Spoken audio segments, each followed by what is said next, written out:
It is already June. You notice it standing in your kitchen, rinsing a plate, setting your phone down on the same corner of the same table where it has landed 1,000 times. January feels like last week. The year is more than half gone, and you are awake for all of it. That is the strange part. You did not miss the year. You lived every single day. So why does your memory insist that almost none of it happened? The answer is not that time is moving faster. It is that your life has become easier for your brain to ignore. And once you understand it, the feeling stops being only frightening. It becomes information. So start with something we almost never separate, because it hides in plain sight. There are two kinds of time, and they are not the same measurement.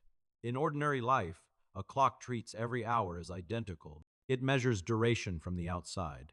A second is a second. It does not care whether you were bored or terrified or in love. But you do not live inside a clock. You live inside a nervous system, and your nervous system is especially sensitive to change. From the inside, time is not how long something lasted. It is how much you remember of it. Physics can tell you how long the year was. Memory decides how much of it you can actually return to. This is why a year you fully lived can feel like it barely happened. The clock counted 365 days. Your memory counted something much smaller, because memory is a terrible record keeper.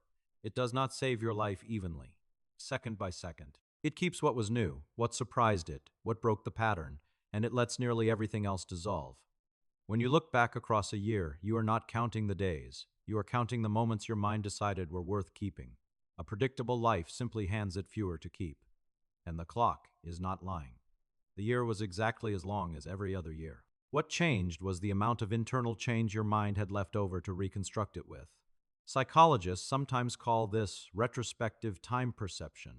The simple fact that how long a stretch of time feels in hindsight depends on how much of it you stored. So that is the first thing.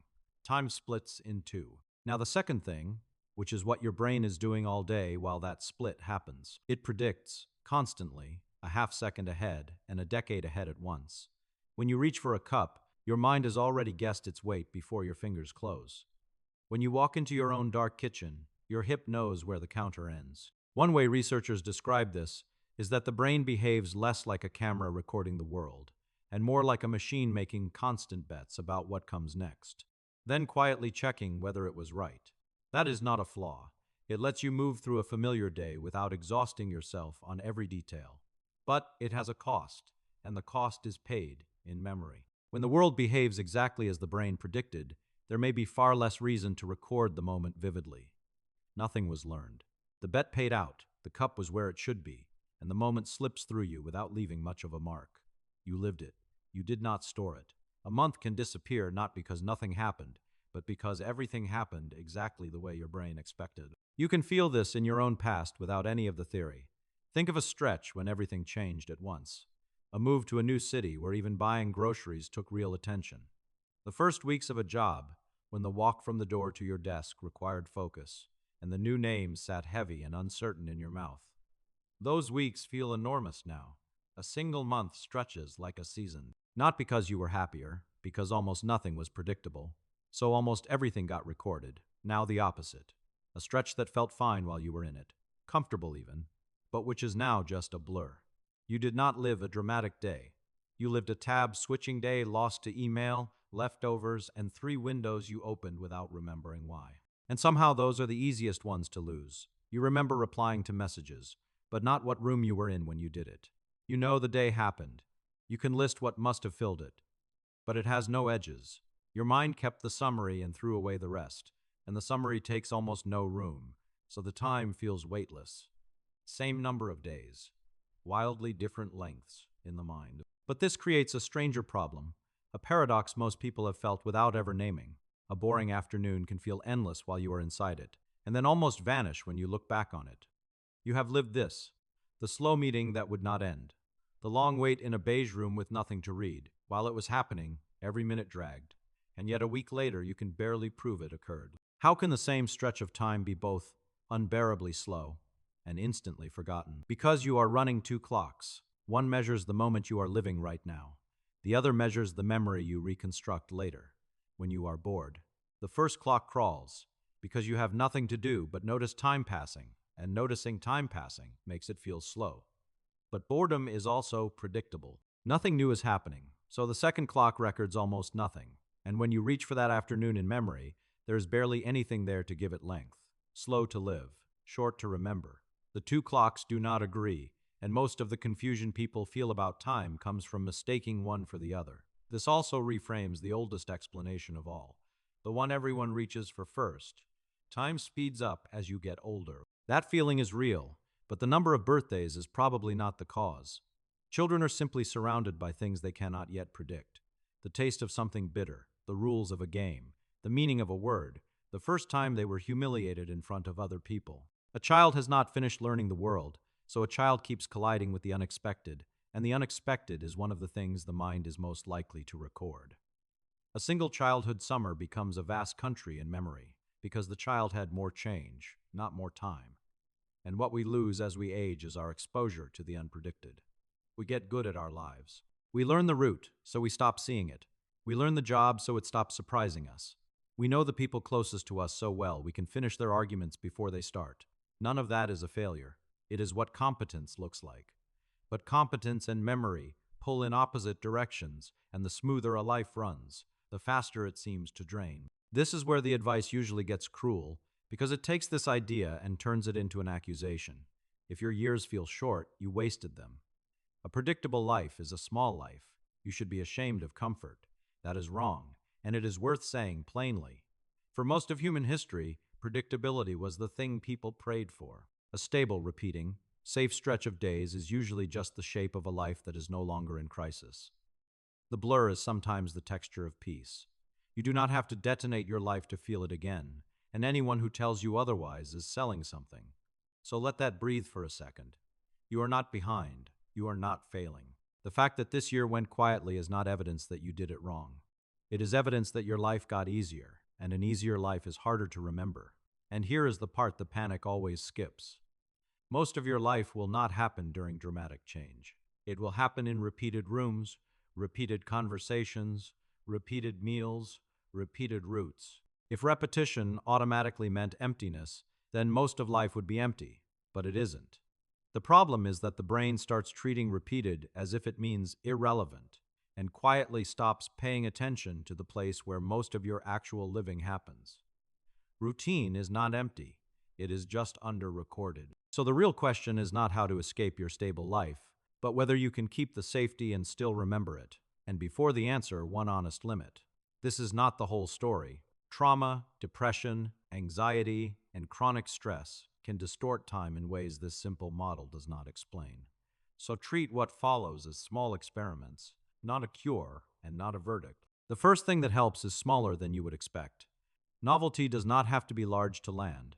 The mechanism seems to care less about scale and more about violated expectation. Something arrives in a way your brain did not predict, and it leans in to record it. A different route home, taken for no reason except that it is different. A meal somewhere unfamiliar. A conversation with someone whose mind does not move like yours. But be precise here, because there is a difference between novelty and chaos, and people confuse them constantly. Novelty is a small, controlled break in the pattern. Chaos is the pattern collapsing entirely. A surprise trip is novelty. A surprise eviction is chaos. Both get remembered, but only one of them is something you would wish for. You are looking for a crack in the routine, not a demolition. The second thing matters more, and it is where the usual advice stops too soon. Most of our predictable moments are not just predictable. They are unattended. We are physically there and mentally 3 steps ahead. You open the fridge and stand there, and a second later you cannot remember what you were looking for. You check an app, close it, and open the same app again within the minute. You drive somewhere familiar and arrive with no memory of the drive at all. You eat a whole meal, and afterward, you can only remember the video you watched during it, not the food. Each of those moments is doubly lost. Predictable, so unlikely to be recorded. Unattended, so it had no chance at all. Attention seems to help signal to the brain that a moment matters, and a familiar thing, looked at fully, can still leave a mark. The same thing, half seen behind a screen, leaves nothing. The deepest part is not novelty. It is meaning. A moment does not have to be new to survive. It has to matter. This is why emotion is such a powerful tag. Fear, love, grief, embarrassment. awe, the moment you found out, the moment everything changed, these burn in while 1,000 neutral afternoons evaporate. Think of the strangest version of this. People sometimes remember a random gas station from a road trip 10 years ago more clearly than 3 entire months of recent work. The gas station meant nothing, except that something happened there, some small charge of feeling, a laugh or an argument or a strange light, and the feeling made it more likely to be kept. Meanwhile, 3 months of identical, emotionally flat workdays left almost nothing behind. This is the part with real weight in it. The last ordinary morning you spent with someone, before you knew it would be the last, often comes back later with painful clarity. Same coffee, same half conversation, same small irritations. It became unbearably vivid only afterward, when it turned out to mean something. The moment was always meaningful. We just did not notice in time. That is the quiet risk of a predictable life. Repetition convinces us nothing in it matters, and so we let it pass unrecorded. So what do you actually do with this? Keep it concrete, because a feeling without an action just becomes another thing you forget. Break one prediction. Once this week, do one ordinary thing differently on purpose. Take the other road. Sit in a different chair. Cook something you have never made. It does not have to be impressive.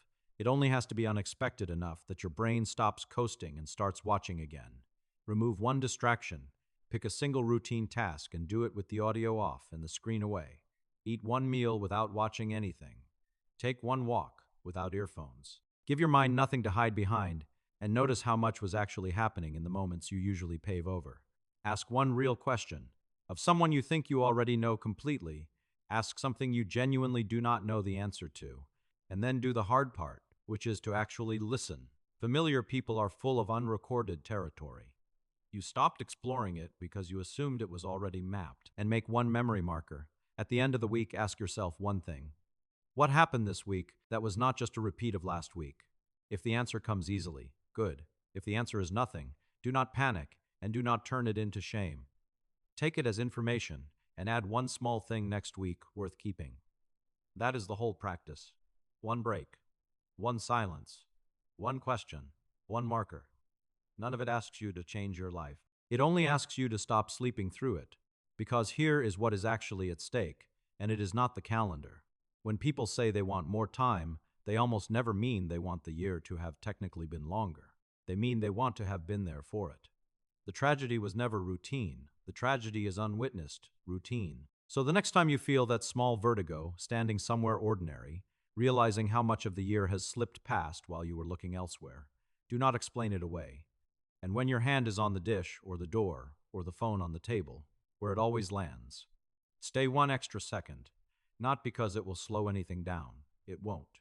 A clock will keep it steady, in different pace. But that 1 second, actually noticed, is how the moment survives.